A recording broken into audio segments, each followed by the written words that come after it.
It is that time of the week again when we review all of the ways in which the media covers themselves in glory with our great friend, Katie Halper. She is host of The Katie Halper Show and co-host of the Useful Idiots podcast, now on Substack. Great to see you, Katie. Good to see you, Katie.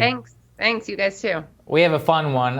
Some of my former colleagues in the White House press corps. Let's put this up there on the screen. The Washingtonian writing about just how amazing that White House Press Secretary Jen Psaki is. Eric Wemple, who's literally the media critic for the Washington Post, says reporters blindsided by the return of civility and competence to the room. And they go there and they talk about how just one of the most well-qualified press secretaries we ever had.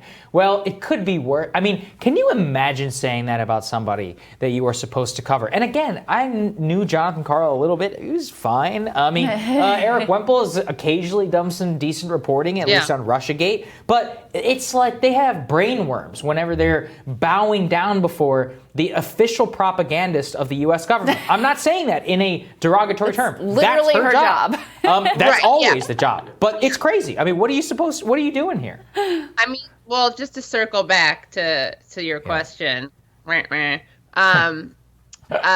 think it's what's interesting about this piece is that it doesn't even realize, and the tweet that praises her, it doesn't realize that it's like a tell, right? It doesn't realize what a kind of own it is, a self-own it is, and how incriminating it is, and how it points to the very problem that media places like this and journalists like this are part of, right? Which is that they don't have an adversarial relationship with this administration, which is, besides the right-wing media, obviously, which is a very dangerous thing. And the fact that they just openly praise her is also showing how unaware they are that they're not supposed to wear that on their sleeves, at least. Like, even if it is the case, which we all know, that the, corporate media is totally in the tank for Biden, they don't have the awareness to not display that. Right. Totally Yes, that's right. Right. No, you're right. And to be, why would they when the very media fails to hold themselves and each other accountable, right? I mean, it's you can't blame them for the hustle, and they're getting away with it. So why not? Yeah, I find it, the tenor of Psaki praise in general on Twitter, I find very uncomfortable too. It's like, again, this person is paid to mislead you. Like, that's her job. And again, that's not about the Biden, that's not about the Trump, it's just that is the job, literally the job. Yeah. So here's some of the quotes. You've got John Karl, ABC News chief Washington correspondent, says she takes questions from everybody. She doesn't get rattled. She doesn't lose her cool. You've got Peter Baker, who's the chief White House correspondent for the New York Times, saying she's a pro, she's unflappable. They even managed to get Fox News' Peter Doocy to say some nice things about her. Yeah. He says it's a very low blood pressure briefing room. So someone who wasn't on the record, which is interesting, people felt more comfortable going on the record to praise her than to kind of downplay it. So they have an anonymous White House reporter who says, she's like any other competent, professional, pleasant, lovely press person from any other era. The fact that people are losing their minds is an overcorrection from Trump. So there you go. Well, and I also think that it is a testament to her competence, right? The fact that she's able to kind of convince people, to distract people with civility, right? And this is what's really one of the really dangerous things I would say about most presidents' communications people, press secretaries, with the exception of Ari Fleischer, who just can't help being absolutely revolting as a person. The whole point of this is to make yourself seem nice and make yourself seem non-ideological and make yourself seem like you're not carrying water for an administration. So she's doing a great job. The media is doing a great job. It's a self-fulfilling prophecy, and it's like a feedback loop, right? Because they like her, so they won't ask adversarial questions, and she doesn't have to deal with them. And even if she does, they sugarcoat her response. They whitewash her response. And just an example of something she said recently about the influx of immigrants at the southern border. Full disclosure, I'm reading at Daily Caller, which again is a sign of where our media is. My former outlet. Yeah, of course. That's what I meant when I said full disclosure. It was the conflict of interest saga. That's right. No, but and this is another issue with the media is that if you want to find anything critical, you have to go to the right wing, which of course then perpetuates the idea that it's right wing in itself to criticize the Biden administration.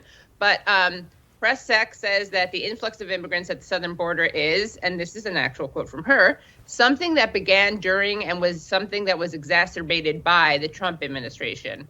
Which is like, lady, you worked for the Obama administration, so you should know more than anyone else that this did not start with Trump. Right. And the discourse now about it is like watching people somehow rephrase and repackage kids in cages as something else is really stunning. And it's kind of like what we all thought would happen. I mean, not quite as blatantly. I remember I tweeted that, they're going to have like one fewer kid in cages. And then if you say anything, they'll be like, but Trump.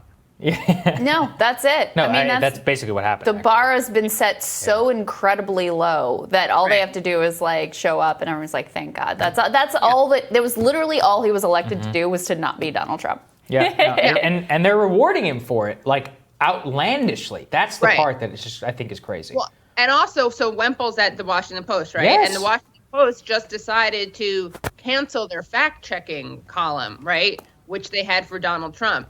Which again, in theory, like you'd want to, if you're going to have that at all, you'd want it for all presidents. Yeah, right? No, I know. All presidents deserve some accountability. The idea that like the default is an honest president who doesn't lie or mislead is just like, again, it perpetuates that myth of Trump's like, in some ways, Trump was unprecedented in like, especially in discourse and in decorum or lack thereof, and in aesthetic. But, the idea that presidents don't constantly lie. I mean, does anyone remember like Bush, weapons of mass destruction? Like, I mean, but we don't have to go to W. Like Biden over the course of his career. Biden in the campaign. Nelson Mandela. Like. But Crystal, that's why he has problems with dishonesty, is because he has PTSD from the time he spent in jail in South Africa. That's right. Yeah, that's a great point, Katie. I got to remember that. Lying. Like you're right. Even if Trump is exceptionally dishonest, so is Biden. Like, so even if you don't have them for all presidents, which I think like you either have a fact-checking thing for all presidents or you don't, because if you don't, you're like giving an imprimatur of official like honesty to presidents, which is so ridiculous and so dangerous. The same problem is I have with the Twitter stuff about a true story or not. It's like, so you're saying all these other dishonest stories are true. Besides like the censorship issue, it also has a problematic issue in that it kind of legitimizes other news. But yeah, you're right. I mean, Biden is, even if you didn't have him for all presidents, you could easily argue, and you should argue, that Biden is so on the record as lying that he requires one of those. I mean, so just to be clear, the Washington Post, they say they're going to continue to fact check him. They're just not keeping the database of the fact check, the searchable database of the fact checks that they did for Trump. Well, Katie, maybe they're doing because they know they couldn't keep track of them, and they'd have to hire like 5 full-time people to do data entry. Well, I think they had plenty of work under the Trump administration too, to be fair. Katie, thank you so much. Great to see you. All right, more Rising for you later today.